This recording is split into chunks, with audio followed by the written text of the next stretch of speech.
Doctor সাহেব অনেক সুন্দর কথা বলছিলেন, তবে শেষের কথাটি শরীয়তের অনুকূলে হয়নি। সেটা হলো এই, সারা পৃথিবীর আলেম ওলামা যদি এক ফিল্ডে বলে যে গণতন্ত্রের নীতিতে নেতা নির্বাচন করতে হবে, তা হবে হারাম, তা হবে নাজায়েজ। সারা পৃথিবীর আলেম যদি এক জায়গাতে হয়ে বলে গণতন্ত্রের নীতিতে নির্বাচন করে নেতা নির্বাচন করতে হবে, এটা হারাম, চিরদিনের জন্য হারাম। ওমর রাদিয়াল্লাহু তাআলা আনহু দুনিয়া থেকে বিদায় নিয়েছেন, ঝামেলা দুনিয়াতে প্রকাশ পেয়ে গেছে, ঈসা আলাইহিস সালাম পর্যন্ত ঝামেলা বহাল থাকবে। আল্লাহ রাসূল বলছেন, বুখারীর হাদিস, একজন নবী আমার সামনে দিয়ে পার হলেন, দেখলাম একজন মানুষ সাথে আছে। মানে আমার সামনে দিয়ে একজন নবী পার হলেন, দেখলাম দুইজন মানুষ হেদায়েত, দুইজন মানুষ সাথে আছে। মানে ওই নবী সারা জীবন দাওয়াত দিয়ে দুইজন মানুষকে হেদায়েত করতে পেরেছেন।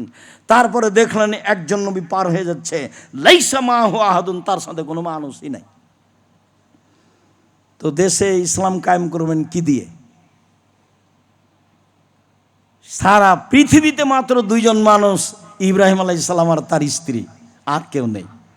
বউ আটকা পড়ল, ক্ষমতা দিয়ে বের করতে পারলেন না। ফেরাউন ডুবে গেল, মুসা আলাইহিস সালাম চলে গেলেন। রাজ সিংহাসন ফাঁকা, দখল করে কাজ চালু করলেই তো হয়। সম্মানিত দিনী ভাই বোন, কিয়ামত পর্যন্ত গণতন্ত্রের নীতিতে নেতা নির্বাচন হবে না। মানুষের আকীদা পরিবর্তন করেই দাওয়াতের মাধ্যমে নেতা নির্বাচন করতে হবে। হবে না হয় হবে না। নবীর চলে, আমার চলে না। একজন নবীর একজনও লোক হেদায়েত হয়নি, তো তার চলে, আমার চলে না। একজন নবীর একটাই মানুষ হেদায়েত হয়েছে, তো সেই নবীর চলে, আমার চলে না। নূহ আলাইহিস সালামের 950 বছর দাওয়াতে মাত্র 4 জন ছিল, বাকি সব পালিয়ে গেছে। তো নূহ আলাইহিস সালামের চলে, আমার চলে না। আর এই চাল চলন যেটা আপনি দেখতে পাচ্ছেন, মারামারি, হইচই, দাঙ্গামা, হাঙ্গামা, জুয়াচুরি, ডাকাতি, আর জেল, আর হাজত, আর রাস্তা, আর ঘাট, আর রাহাজানি, সব কিছু এই দলীয়ভাবে, সেইটা রাসূলের পথ হয় কি করে? যা দিয়ে শত্রুতা শিখা যায়, যা দিয়ে মারামারি শিখা যায়, যা দিয়ে আচরণ খারাপ হয়ে যায়, যা দিয়ে মানুষকে জেল হাজতে দেওয়া যায়, যা দিয়ে মানুষের বুকের উপরে চড়ে মানুষকে জবে করে দেওয়া যায়, সেই নীতি আবার রাসূলের নীতি হয়।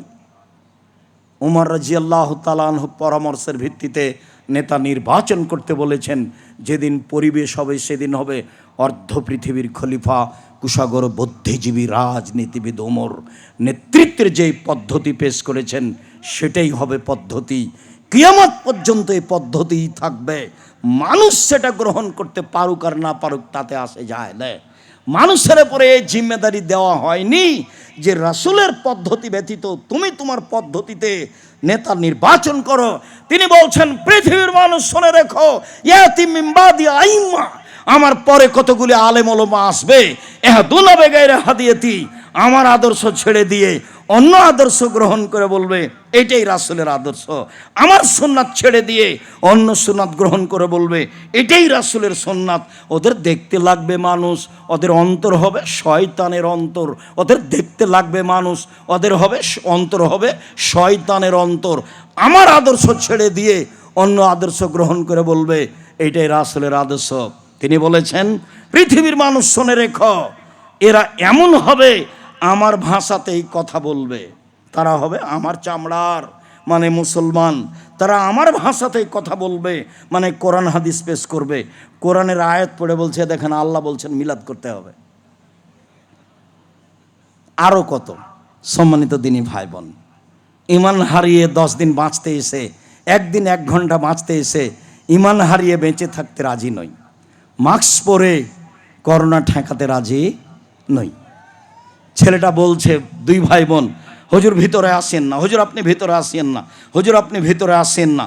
যে না, তোমার আব্বার গায়ে হাত দিয়ে দোয়া করে যাব, এতে যদি আমাকে করোনা হয় তাহলে আমি বলবো না তোমার বাপের কারণে হয়েছে। কেন? আমি রাসূলের কথাকে বিশ্বাস করি। রাসূল সাল্লাল্লাহু আলাইহি ওয়াসাল্লাম বলেছেন, যেদিন পৃথিবী সৃষ্টি করা হয় তার 50,000 বছর পূর্বে মানুষ সৃষ্টি করা হয়েছে। সেদিন 4টে জিনিস লেখা হয়েছে, হায়াতাহা তার জীবন, মাউতাহা তার মরণ, রিজকাহা তার রুজি, মাসায়েবাহা তার করোনা রোগ ব্যাধি। সেই দিন যদি করোনা হয়ে থাকে লিখা, আজকে যদি পাথরের ভিতরে ঢুকে থাকে তাহলে তাকে করোনা ধরবেই। তাহলে ফিউচার পার্কের মালিক দেশের পানি খায় না, তবুও করোনায় মারা যায়। ভুল পদ্ধতিতে বেঁচে থাকতে রাজি নই। দুনিয়া একদিকে হয়ে গেলে আসে যায় না। রাসূলের পদ্ধতি ছেড়ে দিয়ে পরকাল হারাতে রাজি নই। সম্মানিত দিনী ভাই বোন, আমরা আপনাদেরকে সালাফি কনফারেন্সে রাসূলের পদ্ধতি অনুযায়ী জীবিকা নির্বাহ করার জন্য আন্তরিকভাবে অনুরোধ জানানোর পরে বলতে চাচ্ছি, আপনি মনে রাখবেন, জামিয়া সালাফিয়া দেশের সর্ববৃহৎ প্রতিষ্ঠান। আয়াতনে এটা প্রায় 50 বিঘার উপরে আছে। সামনে অনেক আছে মহিলা শাখার। পাশে যেটা মহিলা শাখা গড়তে যাচ্ছে সেটা 60 থেকে 70 বিঘার উপরে আছে। যেটা জামিয়া সালাফিয়া রূপগঞ্জ, নারায়ণগঞ্জ, ঢাকা, সেটা প্রায় 100 বিঘার উপরে। যেটা জামিয়া সালাফিয়া দিনাজপুর, সেটা প্রায় 20 বিঘার উপরে। জামিয়া সালাফের জমি আছে ময়মনসিংহে, জামিয়া সালাফের জমি আছে কুষ্টিয়ায়, জামিয়া সালাফের জমি আছে ঝিনাইদহ, জামিয়া সালাফের জমি আছে ফেনীতে, জামিয়া সালাফের জমি আছে আপনার চট্টগ্রামে, জামিয়া সালাফের জমি আছে সিলেটে, বরিশালে। এসব জায়গায় জামিয়া সালাফের জমি রয়েছে। সময়ের গতিতে জামিয়া সালাফে গড়বে ইনশাআল্লাহ। জামিয়া সালাফে প্রায় 5,000-এর বেশি ছেলে মেয়ে পড়াশোনা করে। প্রায় 300 জন শিক্ষক শিক্ষিকা রয়েছেন যাদের প্রতি মাসে বেতন লাগে প্রায় 40 লক্ষ। জামিয়া সালাফে 500 জন ইয়াতিম অসহায় ছেলেমেয়ে রয়েছে যাদের দায়ভার আপনারাই পালন করে থাকেন। জামিয়া সালাফের সব কাজ সাধারণ মানুষের মাধ্যম দিয়ে হয়। সম্মানিত দিনী ভাই বোন, জামিয়া সালাফে বিত্তশালী দিয়ে চলে না, জামিয়া সালাফে বৈদেশিক পয়সা দিয়ে চলে না, জামিয়া সালাফে কোনো সংস্থা দিয়ে চলে না। জামিয়া সালাফে একমাত্র আমার আপনার সাধারণ মানুষের পয়সা দিয়ে চলে। আলহামদুলিল্লাহ, জামিয়া সালাফে জাতির জন্য, দেশের জন্য, মুসলমানের জন্য বিরাট সম্পদ।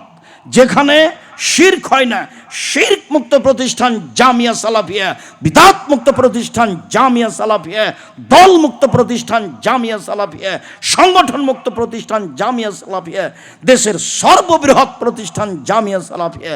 শিক্ষা মানে শিক্ষক গণে, শিক্ষক সংখ্যায়, ছাত্র সংখ্যায় সার্বিকভাবে জামিয়া সালাফে সর্বোচ্চ স্থানে রয়েছে।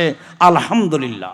মর্মে আমি আপনাদেরকে আন্তরিকভাবে বলতে চাই যে খুব ভালোভাবে মনে রাখবেন, 14,000 পত্রিকা বের করেন, আমার টাকা নয়, আপনাদের টাকা, জনগণের। কিভাবে করেন আপনারাই জানেন। আমি ভালো বুঝতে পারি না জামিয়া সালাফে কিভাবে চলে, তবে জামিয়া সালাফে কিভাবে চলে তা শিক্ষকগণ জানেন না। জামিয়া সালাফে কিভাবে চলে তো যারা নেবরাসের সদস্য তারাও জানে না। আমি ভালোভাবে জানি না কিভাবে চলে, তা আমি আপনাকে কি দিয়ে বুঝাই? জামিয়া সালাফে আল্লাহ তাআলার এক বিশেষ দয়া ও রহমতে চলে। তাই আমি আপনাকে বলি, এই শিরক মুক্ত প্রতিষ্ঠানে, বিদআত মুক্ত প্রতিষ্ঠানে 10 টাকা দান করলে ওই ফল ভোগ করব ইনশাআল্লাহ। পতিতালয়ের মহিলা যদি কুকুরকে পানি পান করে জান্নাত পেতে পারে, জামিয়া সালাফে 10 টাকা দান করে আমি জান্নাত লাভ করব ইনশাআল্লাহ। ইবাদতের জগতে সবচেয়ে শক্তিশালী ক্ষমতাধর ইবাদত হলো দান। একজন সাহাবী এসে বলছেন, আল্লাহর নবী, আমার মা হঠাৎ মারা গেছে, আমি যদি আমার মায়ের নামে দান করি তাহলে তার নেকি হবে কি? আল্লাহ রাসূল বললেন, হ্যাঁ, বুখারী মুসলিম। একজন এসে বলছেন, আল্লাহর নবী, আমার পিতা মারা গেছেন, জমি জায়গা ছেড়ে গেছেন, কোনো ওসিয়ত করে যাননি, আমি যদি এখন দান করি তাহলে আমার আব্বার পাপ মিটে যাবে কি? আল্লাহ রাসূল বললেন, হ্যাঁ। তখন তিনি বললেন না ছোট পাপ না বড় পাপ, বললেন, হ্যাঁ, তোমার বাপের পাপ মিটে যাবে তুমি দান করলে। হজ করলে বাপের পাপ মিটে যাবে এ কথা আল্লাহ রাসূল বলেননি। ওমরা করলে বাপের পাপ মিটে যাবে এ কথা আল্লাহ রাসূল বলেননি। পৃথিবীতে এমন কোনো ইবাদত নেই যেটা একটা থেকে আরেকটা ঘটাতে পারে দান ছাড়া। দানই এমন একটা ভিন্ন ধরনের শক্তিশালী পাওয়ারফুল ইবাদত, যা একটা থেকে আর একটা ঘটাতে পারে। দান আপনার পাপকে মিটিয়ে দিতে পারে, পানি যেমন আগুনকে নিভিয়ে দিতে পারে। দান আল্লাহর রাগকে মিটিয়ে দিতে পারে। দান আপনার বাপ মায়ের কবরের শাস্তিকে বন্ধ করে দিতে পারে। দান আমরা বলেছি, মানুষকে বুঝাতে পারিনি, যার কারণে মানুষ কঠিন মনে করেছে। আমার দিকে লক্ষ্য করুন, আল ইয়াদুল উলিয়া খায়রুম মিন ইয়াদিস সুফলা, দেওয়া হাত ভালো নেওয়া হাতের চেয়ে। বুখারী মুসলিম। দেওয়া হাত ভালো নেওয়া হাতের চেয়ে, দেওয়া হাত ভালো নেওয়া হাতের চেয়ে। সব সময় দেওয়ার মন মানসিকতা রাখবেন নিজে হাতে, ছেলে মেয়ের হাত দিয়ে।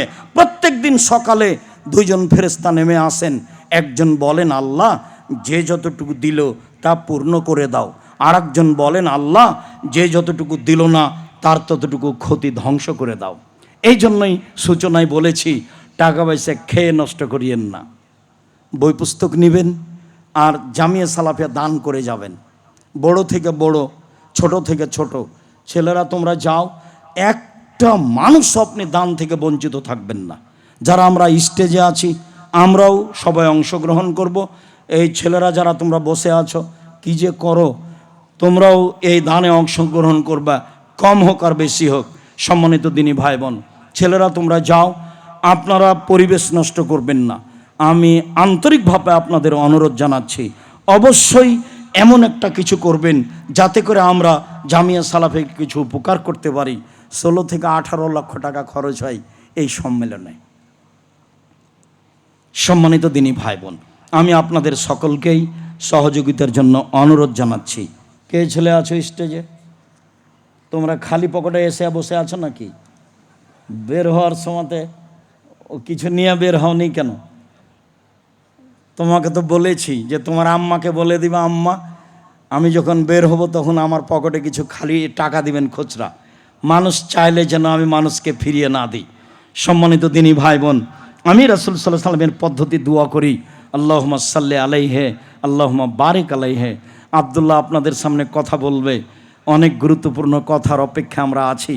যে যেখানে আছি কাজ বন্ধ করে, দোকানপাট বন্ধ করে আমরা তার বক্তব্য শুনব, এই আশা করছি ইনশাআল্লাহ।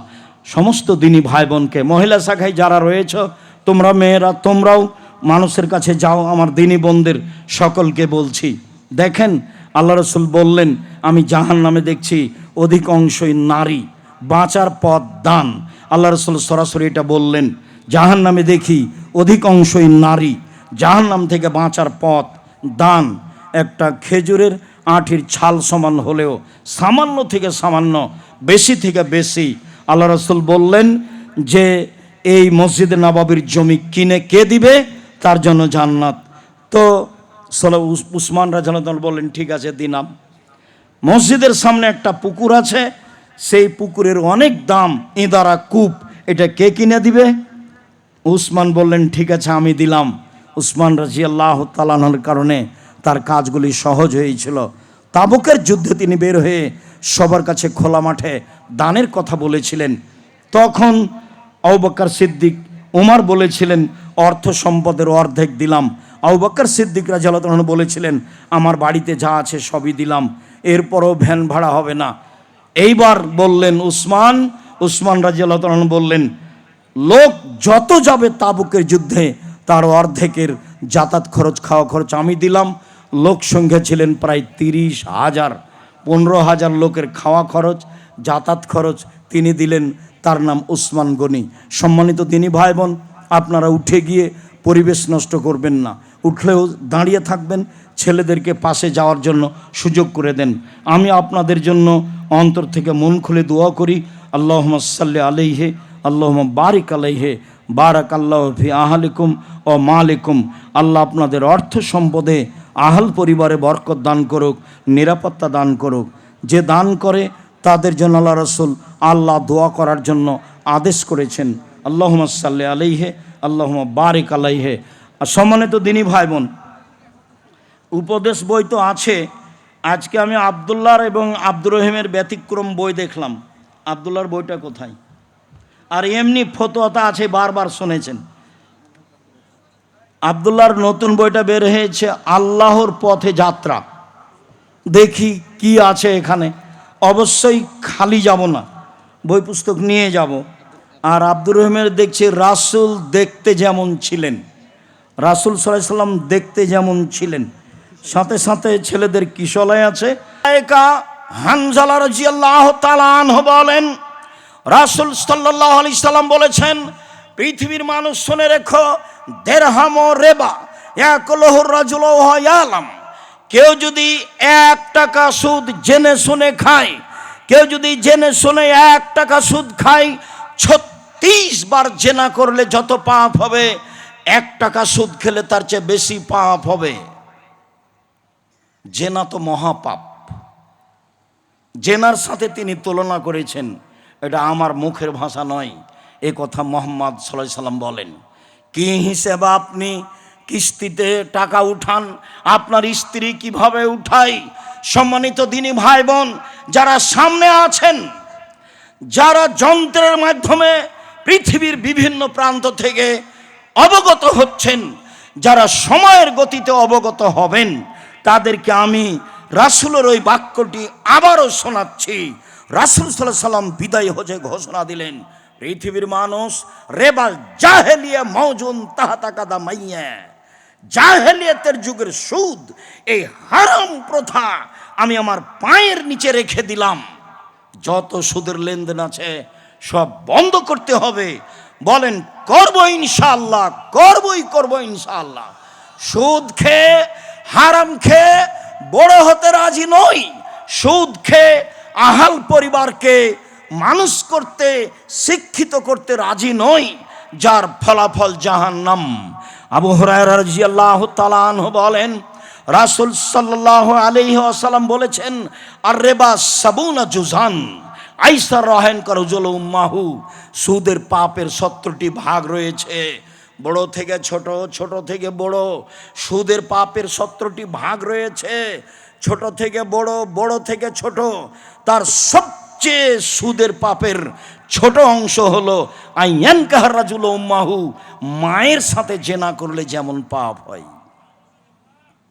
নাউজুবিল্লাহ মিন জালিক, লা হাওলা ওয়ালা কুওয়াতা ইল্লা বিল্লাহ।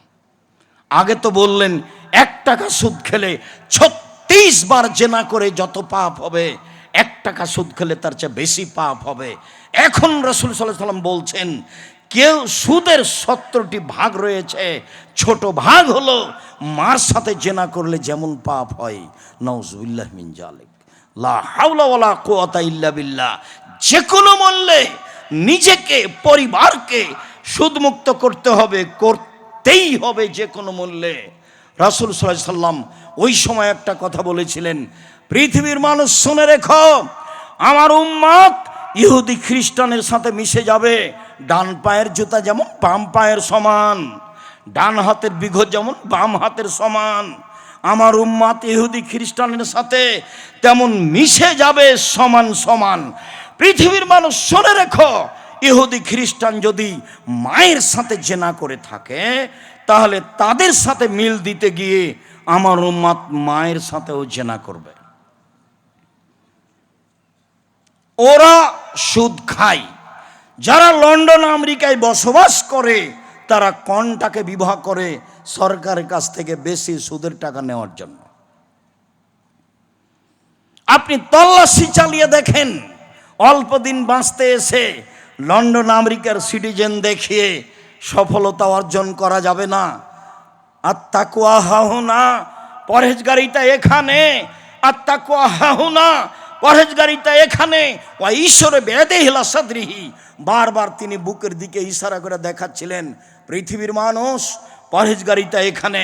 পৃথিবীর মানুষ মনে রেখো, ইন্না ফিল জাসাদে মুজগা ইজা সালাহাত সালাহুল জাসাদু কুল্লুহু ইজা ফাসাদাত ফাসাদাল জাসাদু কুল্লুহু ওয়াহিয়াল কালব।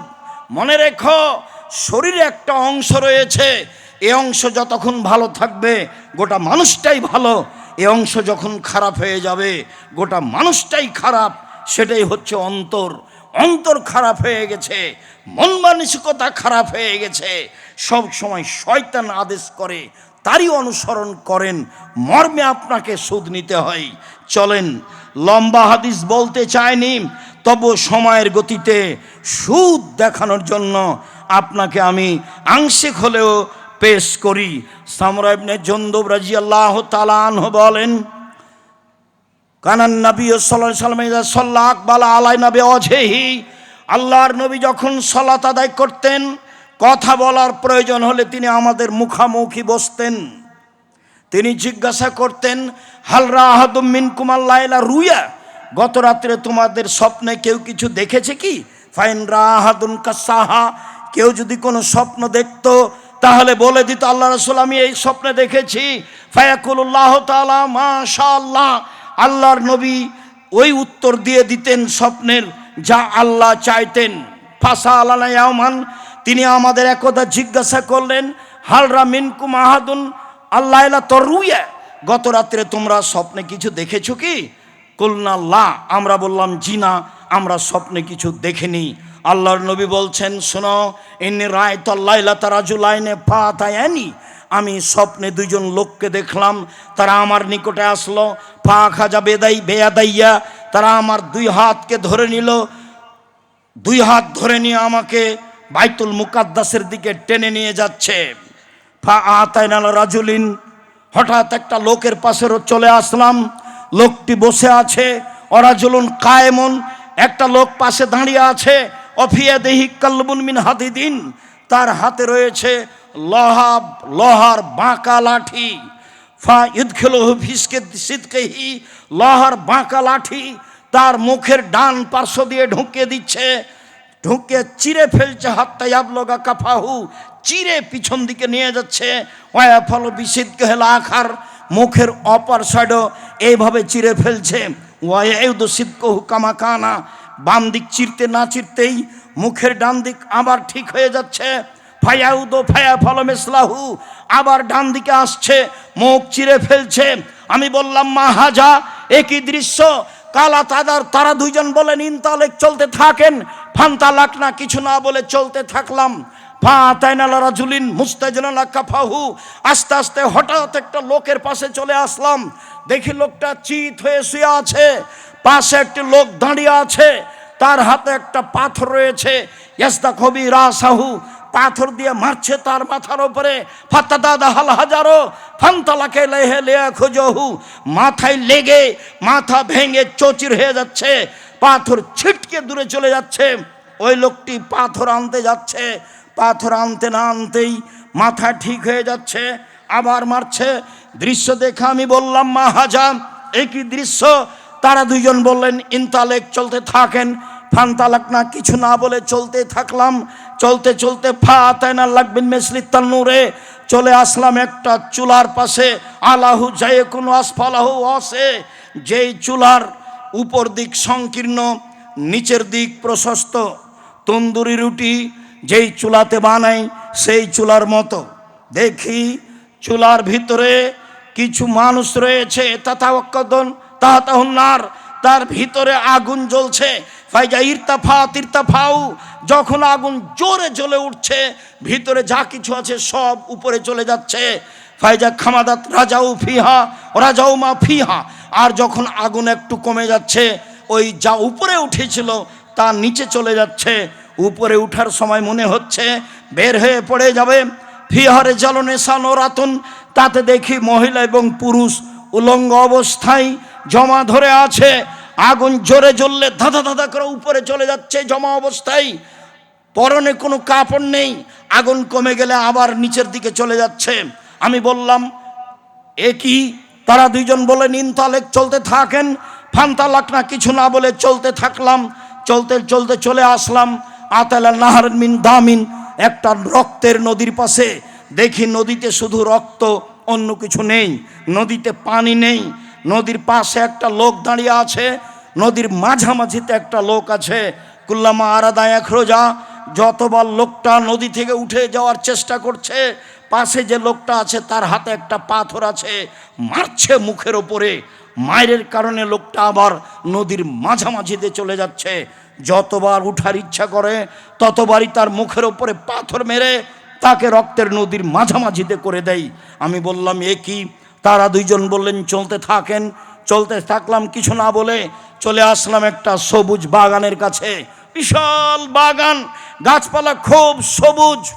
দেখি সেখানে একটা অনেক বড় গাছ, গাছের পাশে একজন বৃদ্ধ মানুষ বসে আছেন, তার সামনে কতগুলি বাচ্চা ছেলে আছে, একটু দূরে একজন লোক আছে, অফিয়াদেহি কাল্লবুন এই নারা, তার হাতে একটা লোহার বাঁকা লাঠি রয়েছে, সে বারবার আগুনকে উত্তেজিত করছে। ফাসায়দাবিয়া সাজারা, তারা দুজন আমাকে গাছের উপর দিকে নিয়ে চলে গেলেন মাঝামাঝিতে। ওয়াদ খালানি দাঁড়ান মা রায় তো হাসানা কাত্ত, একটা ঘরে ঢোকালেন। এত সুন্দর ঘর আমি জীবনে কোনোদিন দেখিনি। সেই ঘরে রয়েছে সাবন, যুবক আছে, শাইখন, বৃদ্ধ মানুষ আছে, তারপরে নিশা মহিলা আছে, আর সিবিয়ান বাচ্চা ছেলে আছে, অনেক পুরুষ নারী আছে। ফাখরা জানি, তারা দুইজন আমাকে সেই ঘর থেকে বের করে নিলেন। ফাসায়দাবিয়া সাজারা, আলা উপরে আমাকে নিয়ে চলে গেলেন। ওয়াদ খালেই দাঁড়ান আর একটা ঘরে ঢোকালেন। হে হাসান আফজল মিনহা, পরের ঘরটি আগের ঘরের চেয়ে অনেক অনেক অনেক বেশি উত্তম। সেই ঘরে রয়েছে যুবক আর সেই ঘরে রয়েছে বৃদ্ধ মানুষ। আমি শেষ পর্যন্ত তাদের দুইজনকে বললাম, এতক্ষণ পর্যন্ত কি দেখলাম তোমরা দুইজন বলে দাও। তারা দুইজন বলল, হ্যাঁ ঠিক আছে, সব আপনাকে বলে দেব। ওই যে আপনি প্রথম লোকটিকে দেখলেন, যে লোকটি মুখের দুই সাইডকে লোহার বাঁকা লাঠি দিয়ে চিরে ফেলা হচ্ছিল, ফারাজুলুন কাযযাব, সে মিথ্যা কথা বলতো, মিথ্যা আকাশে ছড়িয়ে যেত। ইফলবেহি ইয়াউমাল কিয়ামা, কিয়ামত পর্যন্ত তার মুখকে এইভাবে চৌচির করা হবে, চিরে ফেলা হবে, কারণ সে মিথ্যা কথা বলতো। মিথ্যা কথা মহাপাপ। তারপরে আপনি দেখলেন যে লোকটা চিত হয়ে শুয়ে রয়েছে, ও হচ্ছে আলেম মানুষ, কোরআন হাদিস জানতো, সে রাতে কোরআন তেলাওয়াত করতো না, দিনে সে অনুযায়ী আমল করতো না, তাই তার মাথাকে ভেঙে চৌচির করে দেওয়া হচ্ছে। তারপর আপনি দেখলেন গর্তে নারী ও পুরুষ উলঙ্গ অবস্থায় জ্বলছে, ধাঁধা করে উপরে চলে যাচ্ছে, আবার নিচের দিকে আসছে। তারা হচ্ছে ব্যভিচারণী। অন্য এক বর্ণনায় এসেছে, আমি চলতে চলতে হঠাৎ এক সম্প্রদায়ের কাছে চলে আসলাম। তারা ছিল অনেক মোটা, একবারে 25-30 হাত উঁচু আছে, মোটা মোটা, আর তাদের গায়ে ছিল খুব দুর্গন্ধ। মনে হচ্ছিল যেন গণশৌচাগার, মনে হচ্ছিল যেন রাস্তাঘাটের টয়লেট। আমি বললাম, মানহাউলায়, এরা কারা? তখন তারা বলেছিল, অহমদ জোনাত জাওয়ানি, তারা হলো ব্যভিচারণী। সম্মানিত দিনী ভাই বোন, বিষয়টি খুব বেশি ভাবার। এরপরে আমরা চলে আসলাম একটা নদীতে, রক্তের নদীতে যাকে ফেলে রাখা হয়েছে সে হলো সুদখোর। যতবার উঠতে চেষ্টা করছে ততবার তার মুখের উপরে মেরে তাকে রক্তের নদীতে করে দেওয়া হচ্ছে, তাতে তার মুখ ভেঙে চৌচির হয়ে যাচ্ছে। এইভাবে তাকে শাস্তি দেওয়া হবে কিয়ামত পর্যন্ত। সম্মানিত দিনী ভাই বোন, সুদের ফলাফল, বিচারের পূর্বেই সুদ খায় যারা, তাদেরকে রক্তের নদীতে ফেলে দিয়ে এইভাবে বারবার পাথর দিয়ে মারা হবে। বিচারের দিনে যা হবে তা হবে জাহান্নাম, যা আগেই ঘোষণা হয়েছে। আল্লাহর দয়া ভিন্ন জিনিস। সম্মানিত দিনী ভাই বোন, তারপরে আপনি দেখলেন অনেক বড় একটা গাছ, গাছের নিচে একজন বৃদ্ধ মানুষ, তিনি হচ্ছেন ইব্রাহিম আলাইহিস সালাম। তার সামনে দেখলেন কতগুলি বাচ্চা ছেলে, তারা হচ্ছে মানুষের সন্তান, হিন্দু মুসলমান সবাই হতে পারে। অত্র হাদিসে বলা হয়েছে, যেসব ছেলে মেয়ে মুসলিম অমুসলিম যুবক হওয়ার আগে মারা যায় তারা সবাই জান্নাতে যাবে, এ হাদিস দিয়ে বলা হয়েছে। তারপরে আপনি দেখলেন একটা লোক লোহার লাঠি দিয়ে আগুনকে উত্তেজিত করছে, তিনি হলেন জাহান্নামের মালিক, তিনি জাহান্নামের আগুনকে উত্তেজিত করছে। প্রথম ঘর যেটাতে ঢুকলেন সেটা হচ্ছে সাধারণ মোমেন পুরুষ নারীর ঘর, আর এখন যেটাতে বের হলেন সেটা হচ্ছে শহীদদের ঘর। দেখেন, আমি যে আপনার ডান হাত ধরে আছি আমি হলাম জিব্রাইল, আর এই যে আপনার বাম হাত ধরে আছেন ইনি হলেন মিকাইল। আপনি একটু মাথা উপর দিকে করেন, করলাম, কিছু দেখলেন কি? হ্যাঁ, ওই যে সুন্দর ঝকঝকে ঘর দেখলাম, যা মানজে লোকা, এটা হচ্ছে আপনার ঘর। তখন রাসূল বলছেন যে দানিয়াত খোলো মানজেলি, ছেড়ে দাও তোমরা, আমি এই ঘরে প্রবেশ করি। তখন তারা দুইজন বলছেন, জি না, বাকি এলাকা উমরুন, আপনার বয়স বাকি আছে, জাস্তাকমাল তাহু আতাইতা মানজেলাকা, যখন আপনার বয়স শেষ হয়ে যাবে তখন আপনি এখানে চলে আসবেন। বুখারী। সম্মানিত দিনী ভাই বোন, লম্বা হাদিসটি আংশিকভাবে অনুবাদ করলাম আপনার সামনে, শুধু সুদের অংশ দেখানোর জন্য। সুদ মহাপাপ। আবু হুরায়রা রাদিয়াল্লাহু তাআলা আনহু বলেন, লানা রাসূলুল্লাহ সাল্লাল্লাহু আলাইহি সাল্লাম রাসিয়াল মুরতাসিয়া, যে ঘুষ দেয়, যে ঘুষ গ্রহণ করে, উভয়ের উপরে অভিশাপ। উমামা বাহিলী রাদিয়াল্লাহু তাআলা আনহু বলেন, রাসূল সাল্লাল্লাহু আলাইহি ওয়াসাল্লাম বলেছেন, পৃথিবীর মানুষ শুনে রেখো, কাউকে যদি কোনো কাজে নির্ধারণ করা হয়, আল্লাহ রাসূল বলছেন, আমি যদি মানিস্তামাল না হুয়া আলা আমালিন, আমি যদি কোনো মানুষকে কোনো কাজ দিই, ওয়ারাজাক না হু রিজকান, আমি যদি তার বেতন নির্ধারণ করে দিই, ফামা আখাজা বাদাহু ফাহুয়া রিবা, এরপরে যদি ও কিছু গ্রহণ করে, সেটাই হলো সুদ, সেটাই হলো ঘুষ, সেটাই হলো আত্মসাৎ। পৃথিবীতে যত অফিস আদালতে, কোর্ট কাচারিতে টাকা ছাড়া কাজ হয় না, এরা সবাই সুদ খায়, এরা সবাই জাহান্নামের খড়ি হিসাবে প্রস্তুত হচ্ছে। সম্মানিত দিনী ভাই বোন, অত্র হাদিসে এটাই প্রমাণ হয়।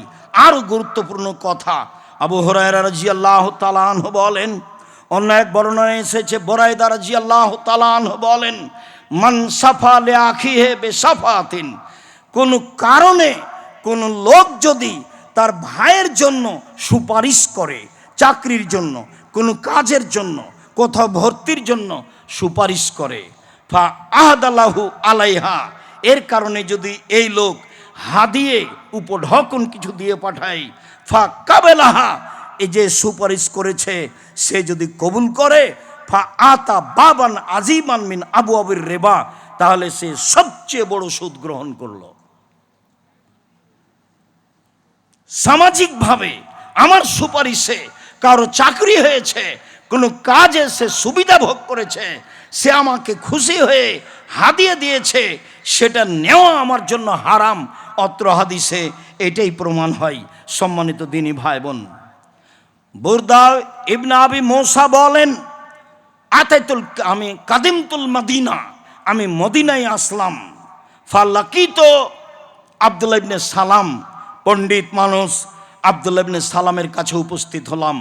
তিনি বললেন, ইন্নাকা বিআরজিন ফিহা রিবা ফাসিন, শোনো, তুমি এলাকায় থাকো, যে এলাকায় থাকো সে এলাকায় সুদের খুব প্রভাব। তুমি যে এলাকায় থাকো সে এলাকায় খুব সুদের প্রভাব। তোমাকে একটা সতর্ক সাবধান করি, মনে রেখো,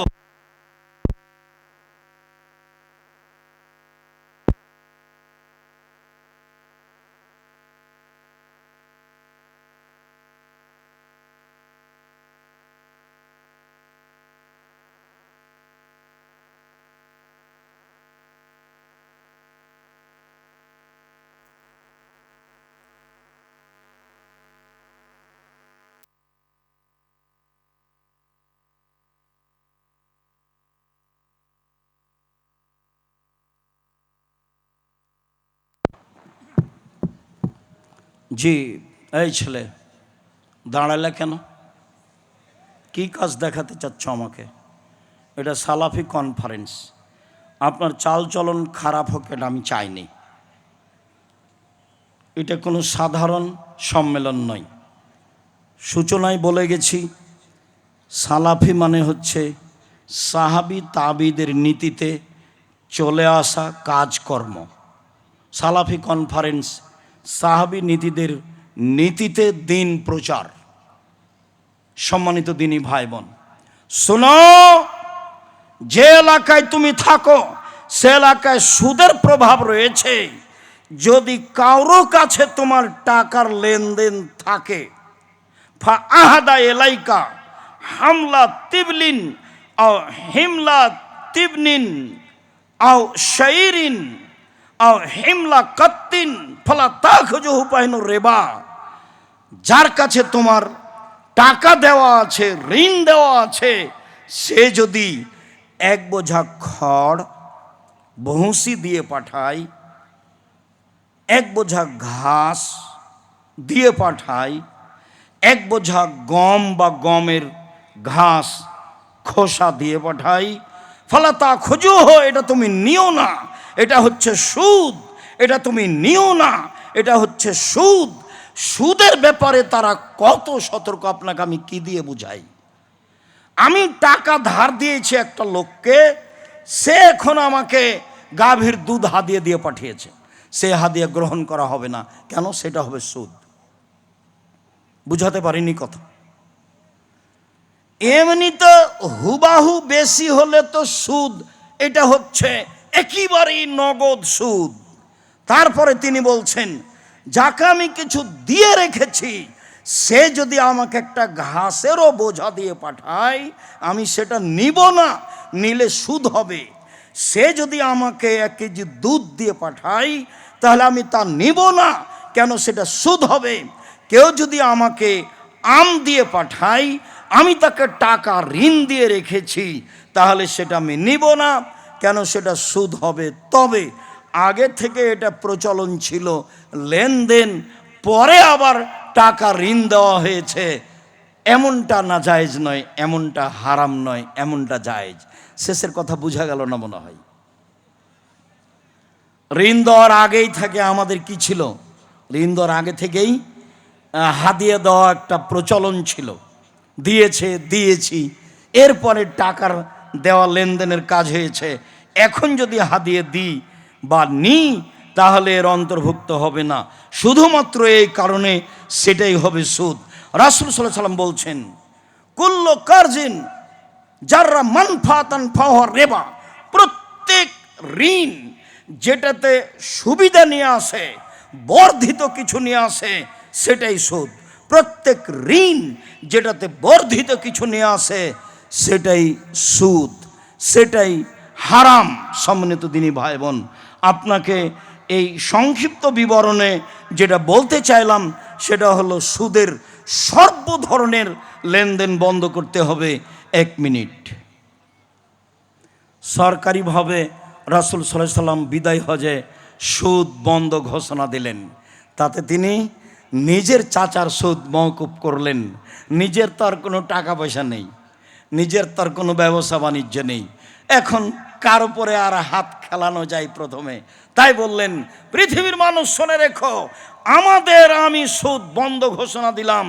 আমার চাচার যত সুদ লেনদেন ছিল সবকে আমি পায়ের নিচে রেখে দিলাম এবং বাতিল ঘোষণা করলাম, মওকুফ ঘোষণা করলাম। সম্মানিত দিনী ভাই বোন, অল্প দিন বাঁচতে এসে এমনটা করা হবে না। ইসলামী রাজনীতি আর গণতন্ত্রের মধ্যে কোনো মিল নেই। দুই একটা। এক, ইসলামী নীতিতে ক্ষমতার উৎস আল্লাহ, গণতন্ত্রের নীতিতে ক্ষমতার উৎস জনগণ। নেতার সময় 45 মিনিট, নেতার সময় 45 মিনিট। ইসলামী নীতিতে নেতার যতদিন থাকার থেকে যাবে। গণতন্ত্রের নীতিতে নেতার সময়সীমা 5 বছর। গণতন্ত্রের নীতিতে নেতা মানুষ রচিত আইন মানতে বাধ্য। ইসলামী নীতিতে নেতা কোরআন এবং হাদিসের আইন মানতে বাধ্য। গণতন্ত্রের নীতিতে নেতা জনগণের কাছে দায়বদ্ধ। ইসলামী নীতিতে নেতা আল্লাহ এবং আল্লাহ রাসূলের কাছে দায়বদ্ধ।